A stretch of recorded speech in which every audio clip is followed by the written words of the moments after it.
This is an update on Hurricane Milton based on the late Wednesday morning bulletin put out by the National Hurricane Center. Now, Milton has seen its maximum sustained winds come down by a little bit as we've moved towards Wednesday afternoon. Still, though, being sustained near 230 kilometers per hour, which makes the storm a Category 4 as it is on approach towards western Florida. It is now sitting just over 300 kilometers to the southwest of the city of Tampa. And in fact, as we take a look at things on radar in western Florida, rain from the storm system has already made it to that state, and there are some bands of thunderstorms just about to move onshore. With those thunderstorms will actually come a risk of some weak tornadoes. There will also be torrential rain with this storm system as it continues to move in and across the state of Florida. Taking a look at the forecast track, it is expected to make landfall late tonight to the south of Tampa as either a Category 4 or a very strong Category 3 hurricane. It is expected to retain hurricane strength as it crosses the state of Florida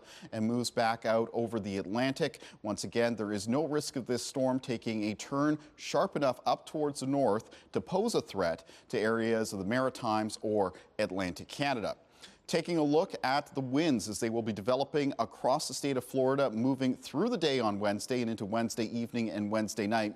The storm is getting larger, so the tropical storm force and the hurricane force winds will be arriving before the landfall actually takes place. Now, the strongest of the hurricane force winds will be felt in the area just to the south of the landfall point. Right now, that's looking like it'll be closer towards areas like Sarasota or Venice, where you can see there is a potential for some wind gusts to come up above 200 kilometers per hour. And while Tampa may not experience the direct force of the strongest hurricane winds, it is still expected to get into some gusts over 120 kilometers per hour, those gusts being hurricane strength. Hurricane strength winds then carry on east across Florida, including potentially getting into areas such as Melbourne, with tropical storm force winds affecting a much larger portion of the state. Winds in general, with a storm this strong, will cause extensive damage to utility infrastructure and create instances of both tree and branch fall. The water hazards with the storm. Now, the peak storm surge levels in the forecast have come down a little bit around the Tampa area because the landfall is expected to be south of the city. It is still going to be a dangerous storm surge around that part of Florida, though, and they have come up to areas a little bit further towards the south, including around Venice, Port Charlotte, and to areas just north of Fort Myers.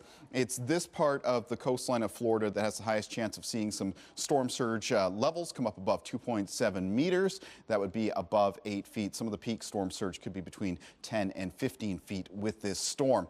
Heavy inland rain is expected to be most widespread from a line beginning around Tampa, extending towards Orlando and areas just to the north. Widespread rainfall amounts of 100 to 300 millimeters of rain. There may be some localized totals of 400 to 450 millimeters, creating flash flooding and urban flooding.